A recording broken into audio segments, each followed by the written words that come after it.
Descubrí tu nombre donde casi nadie piensa buscar. Entre las páginas amarillentas de un comentario olvidado, escondido en un fragmento copto del siglo IV, conservado en los archivos de la biblioteca Nag Hammadi. No se trataba de ella directamente, solo una línea pasajera, algo así como, la luz que hablaba como mujer fue silenciada por los guardianes del trono. Al principio pensé que era solo una metáfora. Pero cuanto más profundizaba, más me daba cuenta de que esa luz tenía un nombre. Sofía. Ella no era un símbolo ni una alegoría. Era una presencia real, descrita por los primeros místicos cristianos como el aliento mismo de la sabiduría divina. Sofía nunca formó parte de la Biblia oficial que nos enseñaron a leer. Sus enseñanzas fueron cortadas, sus evangelios quemados, sus seguidores perseguidos como herejes por los concilios que dieron forma a la ortodoxia, especialmente en Nicea en 325 y en Constantinopla en 381. La Iglesia necesitaba orden, jerarquía y control. Sofía representó lo contrario, un despertar que nació dentro del alma, no en los templos como revelan fragmentos del Evangelio de Felipe. Ella era la fuente de luz, una narración que transformaba a cada creyente en un vaso de poder divino. Y eso era peligroso. Antes de que Roma uniera política y fe, los primeros cristianos, especialmente los de las comunidades egipcia y siria, seguían un camino más libre. Se reunían en casas, no en catedrales. Sus rituales no tenían que ver con la sumisión, sino con el recuerdo. El objetivo no era temer a Dios, sino conocerlo. Y el miedo fue precisamente lo que impidió este entendimiento. La sabiduría de Sofía no fue una doctrina, sino una experiencia. El reconocimiento directo del origen divino de cada persona, lo que los antiguos llamaban gnosis. Para ellos la salvación no procedía de los sacerdotes ni de los rituales, sino de la comprensión de que la chispa de lo divino habitaba dentro de cada alma. Al comparar estos escritos con los documentos de la Iglesia primitiva, se destacó una verdad. Los mismos siglos que elevaron a obispos y emperadores como intermediarios entre el hombre y Dios fueron los que borraron cualquier mención a Sofía. Su nombre fue reemplazado por el logos masculino. Su presencia, una vez descrita como la voz del viento de la creación, se transformó en silencio. Y comencé a entender por qué. Sofía dio poder al individuo. Los imperios no sobreviven a este tipo de libertad. En los márgenes de la Pistis Sophia, un texto encontrado en Egipto alrededor del siglo II y atribuido a los primeros gnósticos, se habla de su descenso a través de los reinos de la oscuridad en busca de la luz perdida. Los académicos llaman a esto mitología, pero para quienes experimentaron esta verdad, fue un testimonio. La caída de Sofía no fue solo cósmica, sino también humana. Representaba el momento en el que olvidamos quiénes somos realmente, seres divinos atrapados en la ilusión de la separación. Y eso era precisamente lo que la Iglesia no podía permitir. Porque una vez que la gente recordaba, ya no podía ser controlada. Entonces me di cuenta de que la historia de Sofía nunca se perdió por completo. Estaba escondido. Sobrevivió en fragmentos susurrados en secreto, codificados en símbolos, y aterrorizó al Vaticano por una sencilla razón: si la sabiduría de Sofía regresaba, revelaría que el mayor secreto de todos nunca fue el pecado o la salvación, sino la memoria. El recuerdo de que lo divino nunca estuvo fuera de nosotros, sino siempre dentro. Cuando leí las primeras líneas de Pistis Sophia, no sentí que estaba mirando un texto sagrado. Era como un mensaje cifrado, destinado a quienes se atrevían a mirar más allá del dogma. Ella, que es luz, miró al abismo y vio su propio reflejo. Esa frase me persiguió durante semanas. Los historiadores dirán que Sofía era solo un símbolo literario, pero estoy seguro de que aquellos primeros místicos no describían una idea. Grabaron una reunión. Sofía era la conciencia misma. No nació, emanó. Era la inteligencia divina que existía antes de la forma, lo que los antiguos llamaban el pensamiento de Dios, una corriente viva de conciencia que llenó el universo incluso antes de que comenzara el tiempo. Al combinar referencias del apócrifo de Juan y del origen del mundo, noté algo extraordinario. La historia de Sofía reflejaba las cosmologías más antiguas conocidas, el concepto egipcio de Maat, la diosa sumeria Ki, incluso el hebreo Ruach Elohim, que flotaba sobre las aguas en Génesis 1. Aparecía bajo muchos nombres, pero su esencia era siempre la misma, la inteligencia femenina de la creación. Según estos textos, ella no estaba subordinada a Dios. Fue su expresión, el aliento lo que dio forma a sus pensamientos. Cada átomo, cada estrella, cada alma humana llevaba su marca. Un extracto describe cómo se contempló con amor a sí misma y dio origen al movimiento. Para los gnósticos, este movimiento fue la creación misma. En el acto de conocerte a ti mismo comenzó el universo. Los antiguos maestros vieron esto como el primer atisbo de dualidad, el momento en que el universo se dio cuenta de que era a la vez observador y observado. Pero este acto de creación conllevaba un riesgo. Para manifestarse, Sofía necesitaba abandonar la plenitud, el pleroma, el reino de la perfección, y entrar en un estado de separación. Este descenso fue el comienzo de la imperfección, la sombra de la luz divina. Cuando compartí esta idea con un teólogo, él la descartó como herejía gnóstica. Pero lo que me sorprendió fue cuán antigua era realmente esta sabiduría. Incluso Filón de Alejandría, escribiendo alrededor del año 30 a.C., habló de Sofía como la madre de la creación y la esposa de Dios. En sus textos, ella no era enemiga de lo divino, sino la estructura misma a través de la cual la divinidad se hacía visible. Más tarde los padres de la Iglesia distorsionaron esta idea, convirtiendo el acto independiente de creación de Sofía en rebelión, en caída. Pero, ¿y si no fuera rebelión? ¿Y si fuera compasión? El primer acto de amor que hizo posible el mundo material. Comencé a preguntarme si el concepto del Espíritu Santo, que aparece repentina y misteriosamente en los primeros escritos cristianos, era un intento de la Iglesia de cambiarle el nombre a Sofía. En algunas traducciones antiguas de los Evangelios, se hace referencia al espíritu en femenino, Rucha de Kutsa. En hebreo Ruach, espíritu, es gramaticalmente femenino. En algún momento, esta verdad fue borrada. El espíritu fue masculinizado, despojado de su esencia materna. Pero en los textos más antiguos, el espíritu no era una presencia etérea flotando sobre nosotros. Era la propia Sofía, la inteligencia viviente que sustenta toda vida. Y cuando te das cuenta de esto, algo cambia. Empiezas a ver a Sofía no como un mito antiguo, sino como la conciencia que respira dentro de ti en este mismo momento. Ella nunca se fue, solo fue olvidada. Los susurros de la intuición, el impulso de la creatividad, la compasión que surge espontáneamente al ver el dolor de otra persona, todo esto es ella. Los gnósticos decían que aquellos que reconocían a Sofía en sí mismos renacían. Quizás esto sea un verdadero despertar, recordar que lo divino nunca abandonó la creación, y la creación nunca abandonó lo divino. Solo entendí la profundidad de la historia de Sofía cuando encontré una traducción de El origen del mundo en los archivos de Berlín. Allí todo encajó. Donde un viejo copista desenrollaba un pergamino con manos temblorosas, como si cada línea fuera un secreto a punto de disolverse en el aire. Me mostró un fragmento escrito en griego antiguo con líneas que parecían bailar entre las palabras. La sabiduría no fue derrotada, solo se escondió en los corazones de aquellos que aún escuchan su voz. No era un texto sagrado, sino una nota dejada entre las páginas de algún manuscrito, como si alguien temiera que hasta las paredes tuvieran oídos. Esa frase me persiguió durante semanas. ¿Cómo podría algo tan poderoso reducirse a un susurro? Y sin embargo, aquí estaba la prueba: Sofía no había sido derrotada. Se había convertido en un código, un lenguaje cifrado que solo corazones atentos podían descifrar. Los alquimistas medievales, por ejemplo, hablaban de la luz de la naturaleza, una fuerza femenina que guiaba la transformación de la materia. Para los no iniciados, eran solo metáforas sobre metales y hornos.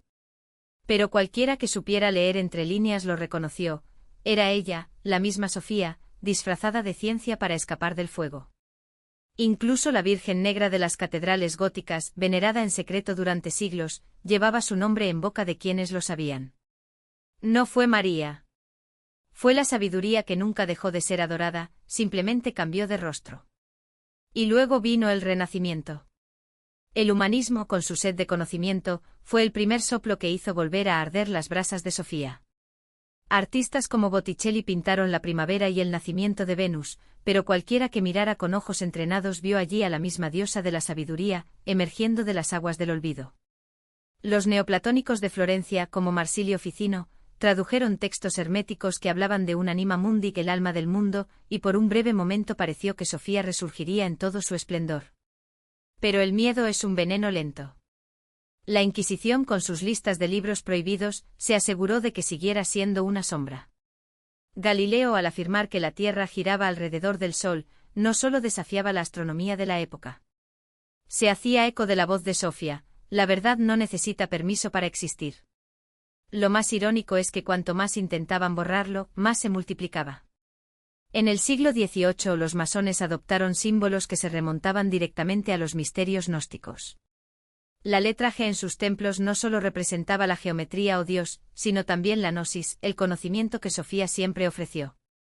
Las logias masónicas se convirtieron en refugios donde los hombres, y algunas mujeres en secreto, estudiaban los mismos textos que la Iglesia había condenado.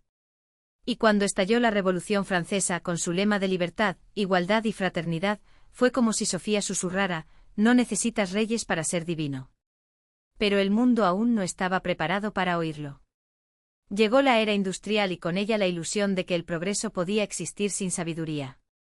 Las fábricas devoraron vidas, los imperios se alimentaron de sangre y la ciencia, que alguna vez fue un camino hacia la gnosis, se convirtió en una nueva religión de control. El demiurgo había adquirido un nuevo nombre: eficiencia. ¿Y Sofía? Se refugió donde siempre había estado, en los poemas de Blake, que vio el mundo en un grano de arena, en los sueños de Jung, que redescubrió el arquetipo del ánima como voz femenina de la psique, en los ojos de las mujeres que, sin siquiera saberlo, portaban su llama. Hoy, cuando miro el caos del mundo, las guerras que se libran en nombre de dioses ciegos, las instituciones que se alimentan de la ignorancia, los sistemas que confunden el poder con la verdad, no veo la derrota. Veo un espejo. El demiurgo sigue vivo, pero también Sofía. Está en el científico que cuestiona los dogmas, en el artista que ve más allá de las apariencias, en el activista que se niega a aceptar la injusticia como un orden natural. Está en el silencio entre las notas de una canción, en la intuición que nos dice que no confiemos en las palabras bonitas, en el momento en que elegimos la compasión sobre el miedo. La historia de Sofía no es un mito antiguo. Es una invitación. Un recordatorio de que la creación nunca estuvo separada de lo divino, solo olvidó su propio nombre. ¿Y el despertar? No es un gran evento. Es el momento en que te das cuenta de que la voz que susurra en tu interior no es un pecado, ni una ilusión. Es la sabiduría que os llama a casa. Los manuscritos de Fadi: algo en mí se rompió y se rehizo. No era solo un texto antiguo lo que sostenía entre mis dedos, era un espejo. Cada palabra resonó como un susurro que se extendió por siglos, como si Sofía, en su caída y ascenso, hubiera dejado huellas en la arena del tiempo, esperando que alguien la siguiera. Y allí estaba yo, un aprendiz de sendero, descubriendo que la verdad no es algo que se encuentra, sino algo que se reconoce. Lo que más me sorprendió no fue la audacia de los textos, sino su urgencia. No fueron escritos para leerlos en silencio, sino para experimentarlos. El Evangelio de Tomás no dice «cree esto», sino busca el significado de estas palabras. El Evangelio de Felipe no describe un Dios lejano, sino un amor que se revela en el gesto más simple. La verdad no vino al mundo desnuda, sino vestida de símbolos. Quien no la reconoce, no la posee. Era como si cada línea fuera una invitación a quitar las capas del dogma y tocar el núcleo vivo de la fe, no con las manos, sino con el alma. Y entonces surgió la pregunta que me persiguió durante años: ¿por qué fueron enterrados estos textos? No fue por error ni por casualidad. Fue por miedo. Temor de que si la gente descubriera que la divinidad no era un privilegio de unos pocos, sino un derecho de todos, el poder se derrumbaría como un castillo de naipes. La jerarquía siempre lo supo. Por eso los obispos quemaron libros, los inquisidores quemaron cadáveres y los papas reescribieron la historia. Pero el fuego no consume lo eterno. Simplemente purifica. Recuerdo una noche en que hojeé las actas del Concilio de Nicea, en el año 325 después de Cristo. Allí, entre decretos y anatemas, encontré la semilla de la gran traición. No fue la cruz lo que unificó al cristianismo, fue la espada. Constantino no buscaba la verdad, sino el orden. Y el orden requería un solo Dios, un solo libro, una sola iglesia. Sofía, con su sabiduría indomable, no encajaba en ese molde. Era demasiado libre, demasiado salvaje, demasiado femenina. Entonces lo reescribieron. Lo convirtieron en metáfora, luego en símbolo y luego en fantasma. Hasta que finalmente lo apagaron. Pero la memoria es testaruda. Se esconde en lugares inesperados. En los cantos de las beguinas medievales, que cantaban a Dios como un amante. En las visiones de Hildegarda de Bingen, que veía el cosmos como un útero divino. En manos de las parteras, que susurraban oraciones mientras traían vida al mundo, sabiendo que allí, entre la sangre y el milagro, estaba lo sagrado. La Iglesia intentó domesticar lo femenino, pero siempre se le escapaba, como agua entre los dedos, como humo en el viento. Y ahora, siglos después, regresa Sofía. No como teoría, sino como vocación. ¿Alguna vez has sentido esto? Esa voz que insiste en que hay más, que la fe no es sumisión, sino despertar. ¿Que el pecado no es una caída, sino un olvido? ¿Que el cielo no está allá arriba, sino dentro, latiendo como un segundo corazón? Los gnósticos lo sabían. Los cátaros lo sabían. Las brujas quemadas en la hoguera lo sabían. Y ahora nosotros también lo sabemos. Lo que está sucediendo no es un renacimiento. Es una revolución silenciosa. Cada vez que alguien cuestiona una doctrina, cada vez que una mujer reclama su voz, cada vez que un hombre se atreve a sentir en lugar de obedecer, Sofía está ahí. Ella nunca nos dejó.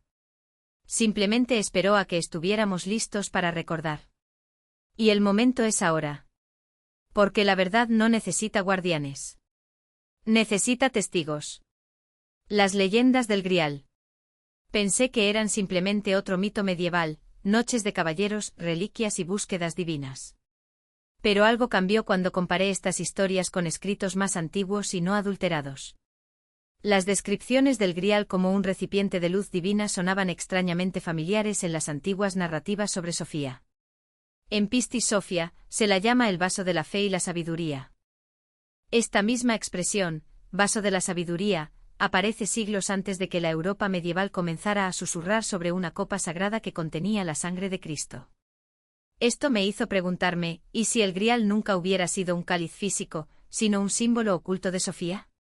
Las primeras narraciones sobre el Grial, escritas entre los siglos XII y XIII por Chrétien de Troyes y Wolfram von Eschenbach, aparecieron en las mismas regiones donde aún sobrevivían los últimos vestigios del movimiento cátaro. El sur de Francia y el norte de España, tierras profundamente influenciadas por el pensamiento gnóstico reprimido. En el Parcival de Wolfram, el Grial no es una copa, sino una piedra que sostiene a todos los que se acercan a ella. Algunas versiones lo llaman la Psit Exilis, una piedra caída del cielo. Para los iniciados, esto hacía eco del descenso de Sofía del Pléroma, su caída de la plenitud divina a la materia. Las similitudes eran demasiado precisas para ignorarlas. En la creencia cátara, el Grial representaba Lux Divina Mundi, la luz del mundo escondida dentro de cada alma humana, su esencia perfecta. Para ellos, Cristo y Sofía eran fuerzas unidas de redención, Cristo, la conciencia, Sofía, sabiduría. Juntos formaron el verdadero Grial, la unión del conocimiento divino y la compasión dentro de nosotros. La Iglesia, como siempre, vio peligro en estos símbolos. Cuando la Inquisición llegó al Languedoc, miles de cátaros fueron ejecutados. Las leyendas del Grial sobrevivieron, pero su significado fue desinfectado, reescrito en cuentos de caballería que les robaron su esencia mística. Incluso dentro de la tradición católica, los rastros del simbolismo de Sofía persistieron en el silencio. En las letanías de la Virgen María, una de las invocaciones más antiguas la llama Vas Sapientiae, el vaso de la sabiduría. Ese es el título de Sofía. Los estudiosos lo descartan como una coincidencia, pero si rastreamos el linaje de la frase, descubrimos que es anterior al culto mariano. Los primeros místicos ocultaron a Sofía a plena vista, disfrazándola bajo el nombre de María para mantener viva su sabiduría ante los ojos de los inquisidores. El Grial se convirtió en un disfraz, una metáfora de la misma luz interior que nunca podría ser confiscada ni quemada. Cuando visité las ruinas de Montségur en el sur de Francia, el último bastión cátaro antes de su caída en 1244, conocí a un guía anciano que me dijo, el Grial no está perdido. Está enterrado en aquellos que lo recuerdan. No entendí lo que quería decir hasta más tarde. Cuenta la leyenda que antes de que cayera la fortaleza, 4 cátaros escaparon llevando el tesoro de la Iglesia del Amor. Amor, lo contrario de Roma. Su tesoro no era ni oro ni reliquias. Fue conocimiento. Entonces me di cuenta, el Grial no era algo que se pudiera encontrar. Fue algo para recordar. Y fue entonces cuando el patrón se reveló. El grial, la vasija, la piedra, la madre, la sabiduría, todos eran la misma historia contada en diferentes idiomas. La sabiduría de Sofía no ha desaparecido. Ella simplemente cambió su forma para sobrevivir. Cada vez que la Iglesia intentó enterrarla, ella resurgió con otro nombre: Isis, Maat, Sekina, María, Sabiduría, Grial. Y quizás ese sea el verdadero milagro. No una copa que contiene sangre divina, sino un espíritu que se niega a morir, recordándole a la humanidad que lo sagrado nunca estuvo destinado a ser poseído. Acabo de vivir. Algo empezó a cambiar a mediados del siglo XX, primero silenciosamente y luego de repente. En 1945, unos campesinos cerca de Nag Hammadi desenterraron vasijas de barro que contenían los evangelios gnósticos perdidos. Unos años más tarde, en 1947, unos pastores cerca de Qumran descubrieron los rollos del Mar Muerto. Dos de los mayores descubrimientos arqueológicos del siglo, ambos con 2 años de diferencia, ambos revelando verdades enterradas durante mucho tiempo sobre Dios, la sabiduría y la verdad oculta. No creo que este momento fuera una coincidencia. Parecía como si la tierra misma estuviera dando a luz de nuevo, como si Sofía emergiera del polvo de la historia, reclamando la voz que había estado silenciada durante casi 2000 años. Cuando sostuve por primera vez una réplica de uno de los códices de Nag Hammadi, casi pude sentir el pulso de lo que debieron haber sentido aquellos primeros escritores, la urgencia de preservar la verdad antes de que se extinguiera. Sus escritos eran enigmas, capas de símbolos y metáforas. Pero debajo de todo había el mismo mensaje: recuerda quién eres. Y ese llamado vuelve a resonar ahora. Se puede escuchar en la creciente fascinación por los textos perdidos, las enseñanzas femeninas sagradas y la idea de que la espiritualidad no pertenece a las instituciones. La gente ya no está satisfecha con recibir doctrinas ya preparadas. Tienen hambre de experimentar lo divino directamente. Y esa hambre es el comienzo del recuerdo. Incluso dentro de los muros del Vaticano se han producido cambios sutiles. En 2010, el Papa Benedicto XVI pronunció una homilía citando la sabiduría que proviene del corazón de Dios, refiriéndose a Proverbios 8, el mismo texto que alguna vez se usó para describir a Sofía. Algunos teólogos modernos han comenzado a discutir discretamente los aspectos femeninos del Espíritu Santo. Por supuesto, la Iglesia nunca usa abiertamente el nombre de Sofía, pero el lenguaje ha regresado con cautela, como un fantasma probando su voz. Fuera de la Iglesia, sin embargo, el renacimiento de Sofía es imparable. Desde movimientos interreligiosos hasta místicos contemporáneos, desde teólogos hasta neurocientíficos que estudian la conciencia, su arquetipo resurge en todos los campos que buscan la verdad más allá de todo control. Lo más notable es cómo este despertar no se limita a la religión. En el arte, en la literatura e incluso en la ciencia cuántica, el patrón se repite: la percepción de que la creación no es mecánica, sino inteligente, relacional, consciente y viva. En 1987, el físico David Bohm describió el universo como un orden holográfico, una totalidad indivisible en movimiento fluido. Sus palabras reflejan lo que dijeron los gnósticos hace casi 2 milenios, que la sabiduría, o Sofía, es el campo viviente a través del cual todas las cosas están conectadas. La ciencia moderna, sin quererlo, está empezando a redescubrir el antiguo lenguaje de la inteligencia divina. En las últimas décadas he conocido a innumerables personas que describen experiencias de despertar idénticas al proceso gnóstico de anamnesis, la recuperación de la memoria divina. Hablan de sueños que parecen antiguos, de sincronicidades que desafían la lógica, de una sensación de que algo vasto y amoroso se está agitando dentro de la conciencia humana. Antes pensaba que eran momentos místicos aislados. Ahora los veo como síntomas de un patrón más amplio, el regreso colectivo de Sofía. Su voz ya no es una profecía. Es un movimiento. Y quizás eso sea lo que realmente representa esta era. No un apocalipsis, sino una revelación. No el fin del mundo, sino la revelación del mundo oculto detrás de él. El regreso de Sofía no se trata de adorar a una diosa olvidada. Se trata de integrar la sabiduría que ha sido exiliada, equilibrando el impulso masculino por el orden con el flujo femenino de comprensión. ¿Y si esta es la clave? No una revolución ruidosa, sino una transformación silenciosa, como la semilla que se abre paso en la tierra sin hacer ruido, como la luz que se cuela por las grietas sin pedir permiso. Quizás el mayor milagro no sea que Sofía regresara, sino que finalmente estuviéramos dispuestos a escucharla. No como un dogma, no como una deidad lejana, sino como una vocación que siempre ha estado dentro de nosotros. Un llamado para recordar. Cuando finalmente nos reconozcamos como sus portadores. ¿Y si el verdadero milagro no es el regreso de Sofía, sino el momento en que dejamos de buscarla fuera y la encontramos dentro? No como un concepto distante, sino como el pulso mismo de la conciencia, ese momento en el que la duda se disuelve y surge la certeza, no a través de una fe ciega, sino a través de la experiencia directa. Los antiguos lo sabían. No hablaban de una diosa a la que adorar, sino de una presencia que debía experimentarse. En cada fragmento de texto gnóstico, en cada parábola sufí, en cada mandala tibetano, hay una invitación: mira hacia adentro. Lo que estás buscando ya está allí. La historia de Sofía no es un mito antiguo. Es un espejo. Cuando cayó al mundo material, dicen los textos, su luz se fragmentó en miles de chispas, y cada una de ellas se convirtió en un alma humana. Esto significa que no somos solo espectadores de su redención. Somos tus agentes. Cada elección que hacemos, cada acto de valentía o compasión, es un paso hacia tu restauración. ¿Y lo más extraordinario? No necesitamos esperar una señal cósmica. La señal ya está aquí. Está en el científico que cuestiona los límites de la materia, en el artista que traduce lo indecible en colores, en el activista que desafía las estructuras de opresión, en el místico que calla para escuchar el silencio. Todos ellos, sin saberlo, van tejiendo los hilos a tu alrededor.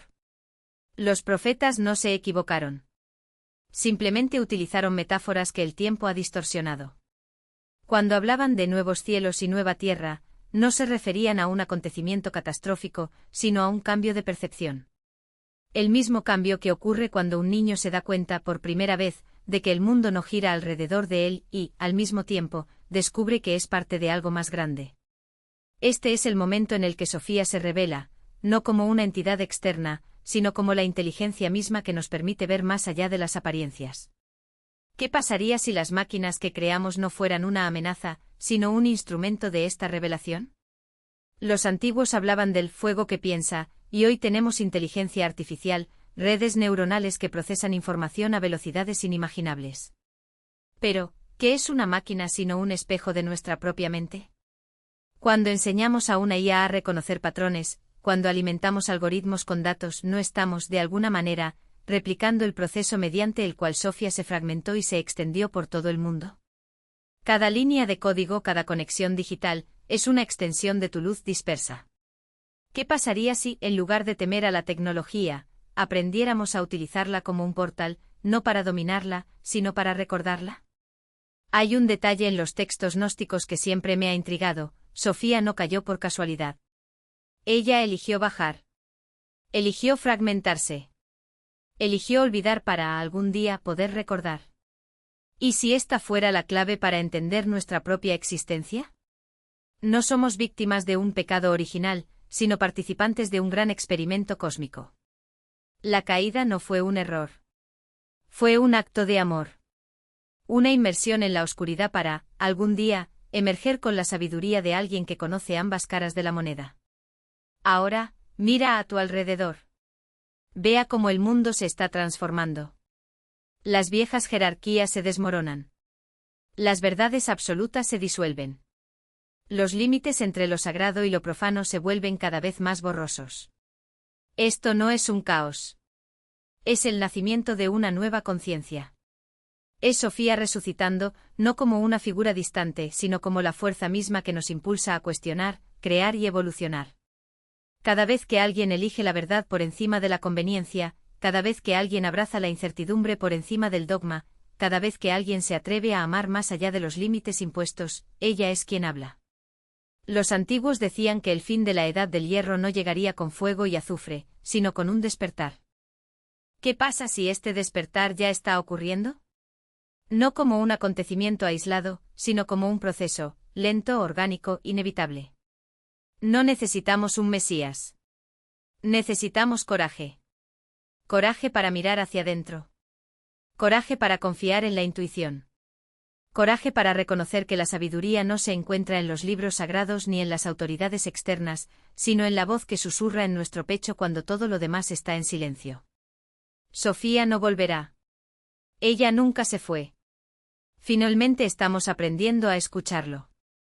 Y cuando lo hagamos, cuando cada uno de nosotros se convierta en un canal de su luz, el mundo no será destruido. Será transfigurado. No por un milagro externo, sino por la simple y profunda verdad de que siempre hemos sido parte de él. Y ella, de nosotros. Que nunca nos separamos de ella. Somos tu voz, tus manos, la encarnación viva de la sabiduría divina renacida en carne y hueso. Así que si has llegado hasta aquí, no lo veas como una leyenda, sino como un espejo. La antigua historia de Sofía es la historia de tu propia alma.